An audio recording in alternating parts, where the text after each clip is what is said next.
Bill Belichick is getting younger, but he's not getting any younger. And I think that, you know, with the Welcome to Tiger Square College Football Podcast, where two guys, who believe Die Hard was snubbed for an Academy Award, discuss various football topics. I apologize in advance.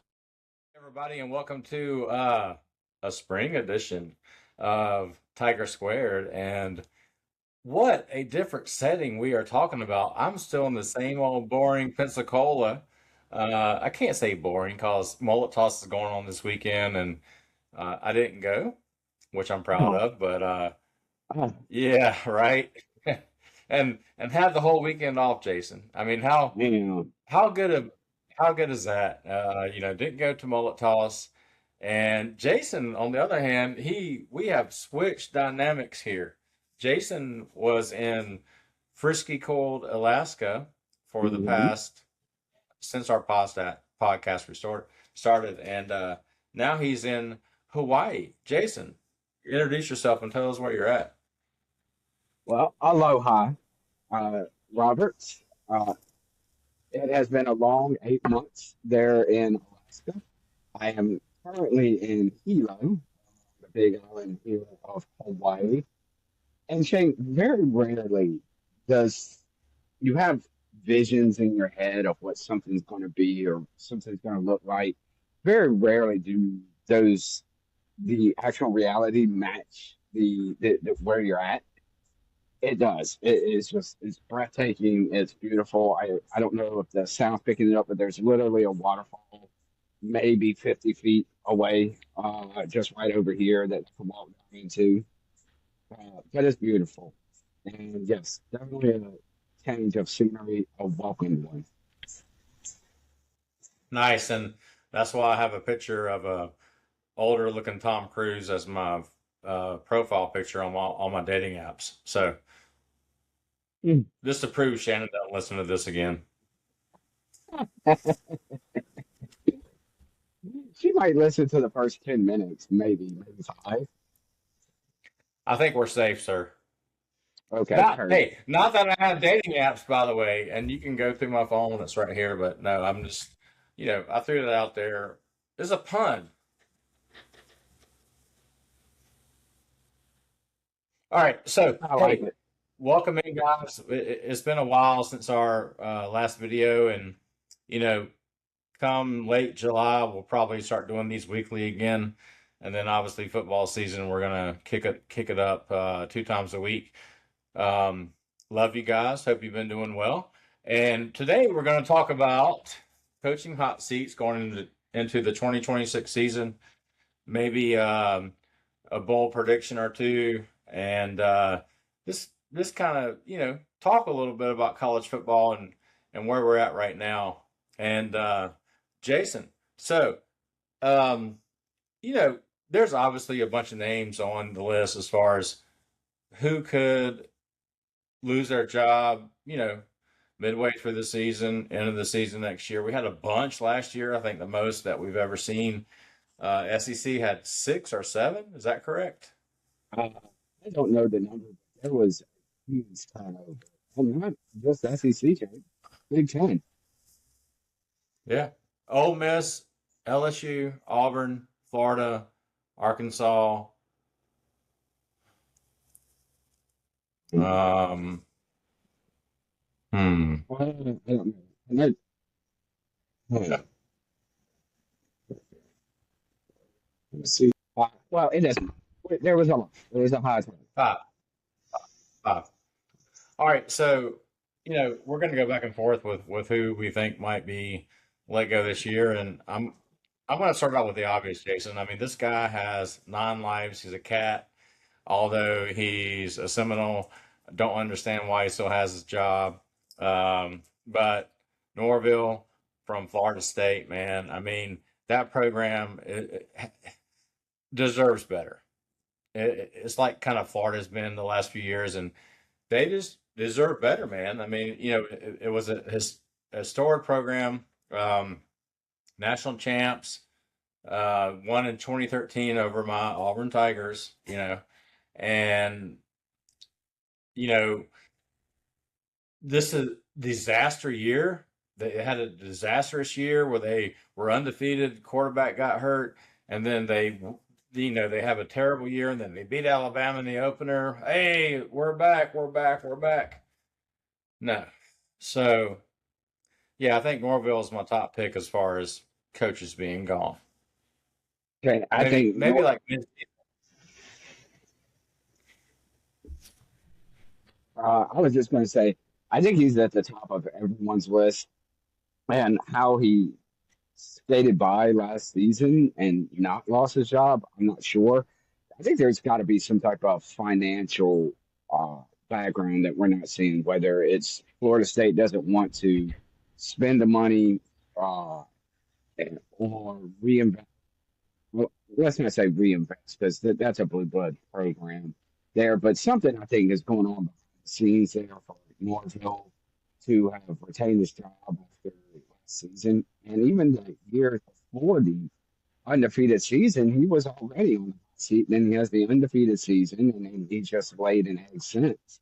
Uh, but I think he's got to be at the top of the list. I don't know if there's anyone on a hotter seat. You go through any site, and he's going to be number one. So yeah, I think that's the obvious right here. nice. What do you have as your next pick? I'm gonna move over to the Big Ten, and how this guy is still around, I don't know. He should probably be number one. Luke Fickle at Yeah. Wisconsin. I remember Hmm. him. He was being courted all around, all the major programs there. Kind of knew he was going to be a Big Ten guy. There was some SEC interest that I can't quite place it. Maybe that was during one of the LSU coaching searches, but like he was the hottest commodity at the time. He made the playoffs there that year. I think the year when it had four or something when he made it.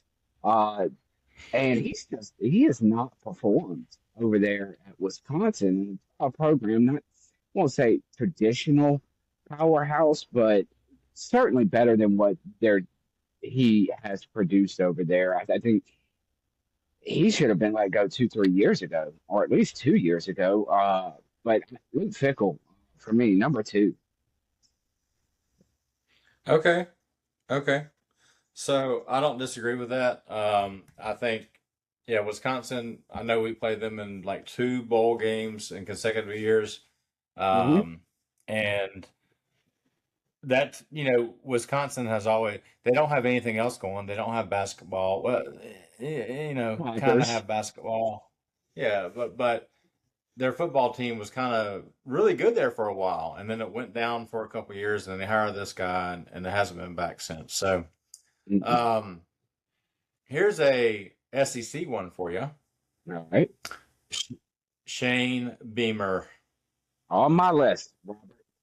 On my I think that, I think that the Cock Nation, um, that's no spring break term here, or whatever happens in your bedroom. But the Cock Nation, I think, is you know probably going to be fed up with the talent that he's had in high school players, um, not producing and not winning those big games. And, something always happens there at the end of the game. And you've been so close to beating Alabama. You've been so close to beating LSU. And, you can't get it done. So, you know, that I don't think any South Carolina fans, including both of my brothers who graduated from there, and my brother's the head rugby coach at South Carolina, expect a national championship or an SEC championship, but I think they do expect 8 or 9 win seasons with the talent that are getting there.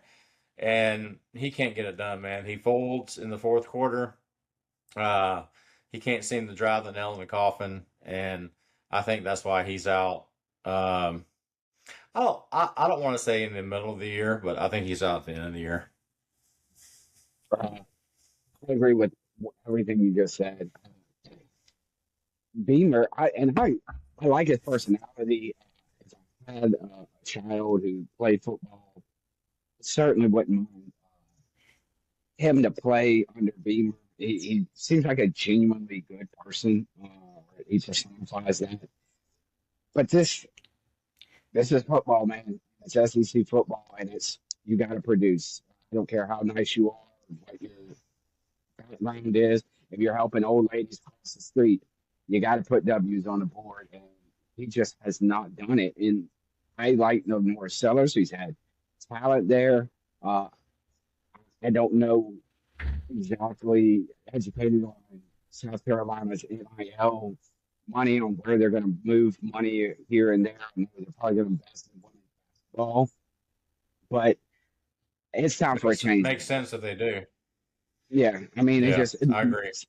it makes sense. It just he's had enough time. He's had enough leash. He had the one good season. Some of it with Connor Stallions, who knows? We're not going to put an asterisk on that season.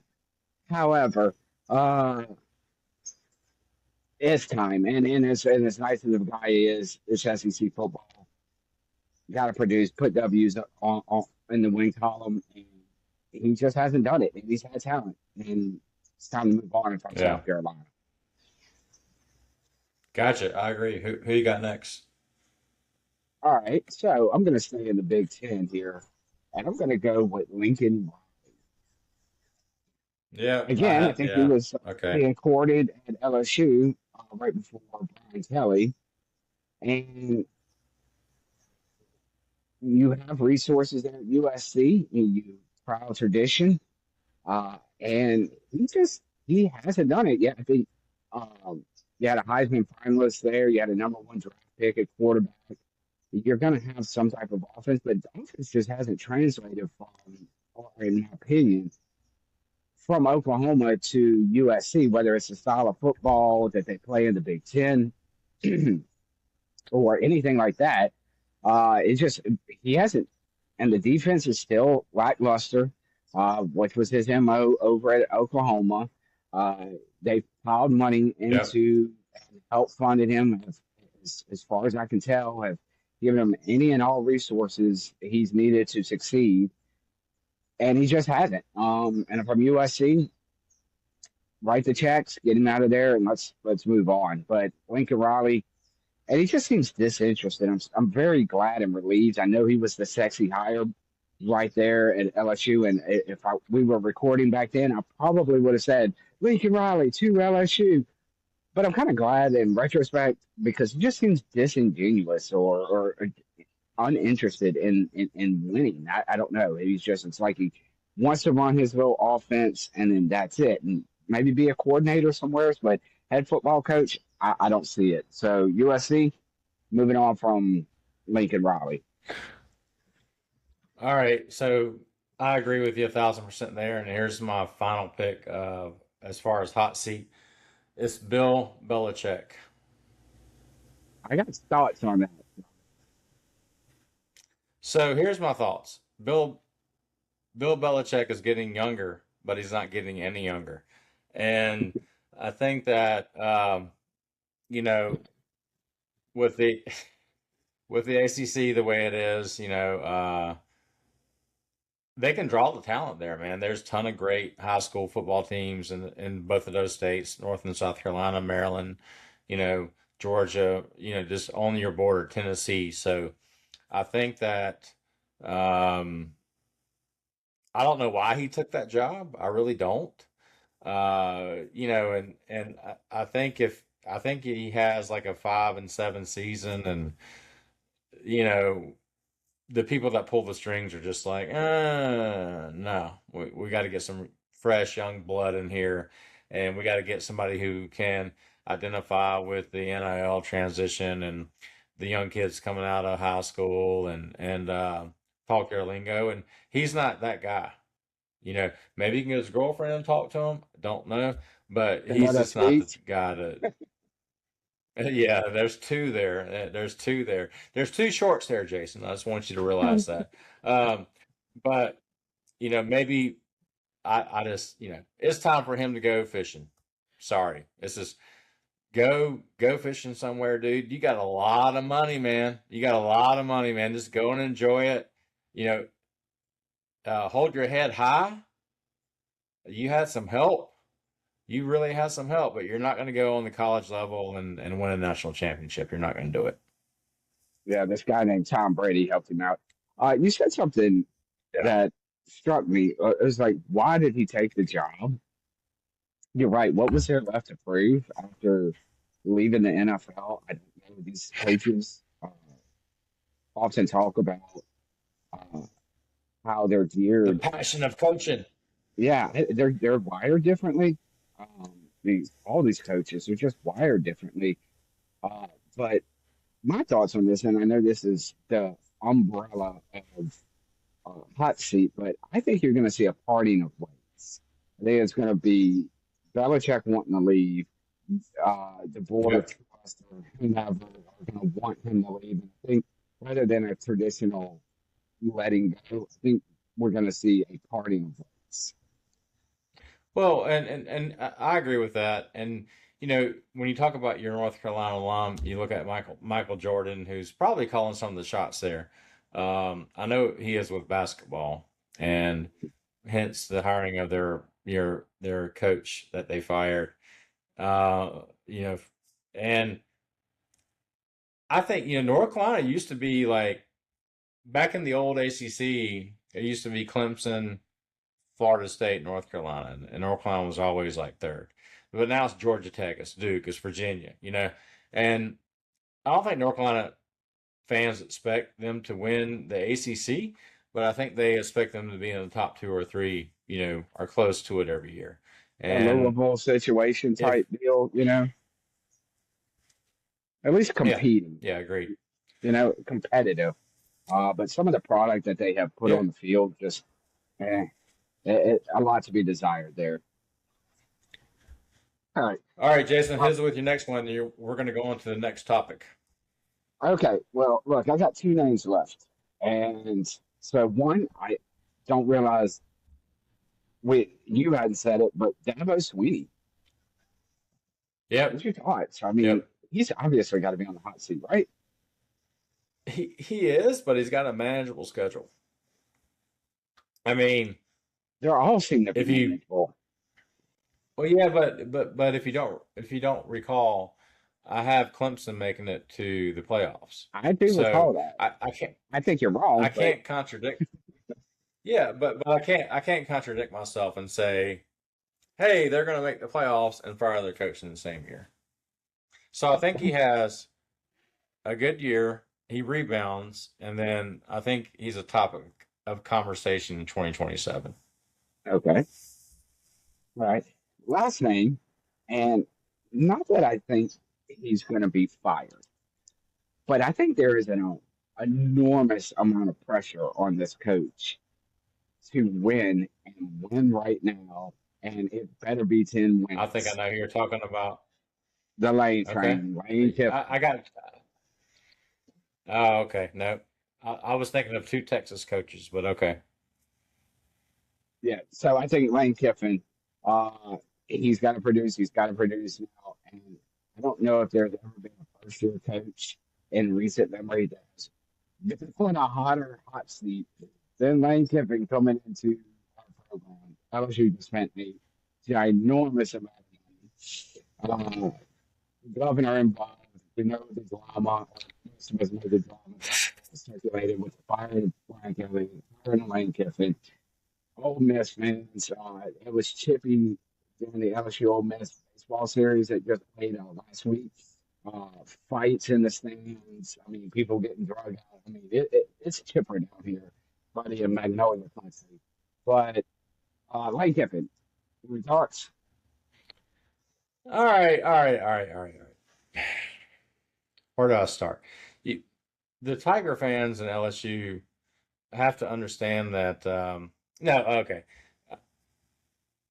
I think that if he has anything less than 9 wins, there's going to be conversation. I think if he has 7 wins, but where are you going to go to get that money, man? You going to win the Powerball? I mean, come on. No, You signed a he's guy here. to. He's here. I'm just He's saying here. there's a hot seat there, I though. mean, maybe he ends up in the swamp. He goes missing, and the alligators are chewing him up. I don't know, but I mean. they got to ride with this guy for 5 years, dude. 5 years at least. And hey, that could be great for y'all, and that could suck for y'all. So I know, I know, I I just know. I don't know. I don't know which one it's going to be, Jason. I hope you're great. I just hope you're not great enough to be better than Auburn. And there you go. Uh, all right, well, Shane, I think that wraps up our hot seat takes. Please comment anyone who's watching. The other name maybe we missed. Put a comment there. I'd like to see what some other thoughts. Maybe we missed someone. All right. So I got a couple of things here. Um, Got to go with Diego. yeah, let's go with Diego first. Okay. Goes What are undrafted. your thoughts? What are your thoughts on him not being drafted? I mean, I'm thinking about Drew Brees. I'm thinking about maybe a different position. But what are your thoughts? First, first name that comes to mind, and kind of all season, and maybe I've mentioned it in one of in our podcasts, but Tim Tebow. I'm still Yeah, upset with the Tim Tebow experiment there in Chicago, and I was just kind of booted out of the league. All the guy did was win. I mean, who doesn't want that on their team? And maybe he doesn't have the traditional physical attributes that you are looking for, but neither did Tom Brady. Drew Brees wasn't yeah. highly. You mentioned it. How do you not seventh round, eighth round, something, pick him up, put him What's the on the guy's team? name? What's the guy's name from San Francisco? Purdy. Brock Purdy, Mr. Irrelevant. I Yeah, mean, there you go, he, Mr. Irrelevant. he Drafted did not. last. Why not take a shot on this guy, dude? All he did was win. He resurrected a program that has no tradition whatsoever of doing it. Almost beat Bama. I mean, everybody What? knows. Well, college. Go ahead. Hey, Tennessee Titans, what are you doing? This guy's in your backyard, dude. Right? Or Arizona Cardinals. This guy was born in New Mexico. So there you go. One of those two teams, snatch him up, man, and Take a he will draw chance. fans to your stadium. Take a chance on this guy. Yes, Okay. that blew my mind. Anyway, I can't. Anyway, I'd love to, we're both big fans, and I think anyone, the four people that watch our show, know that we're fans of Pavia, and that was a head scratcher, Shane. Worth talking about today. Yeah. Yeah, definitely. Here's my little bold prediction here, Jason, and I do I do want to kick it to you while I have a wardrobe change for my final thoughts. But um, okay, Signetti at Indiana, 8 wins.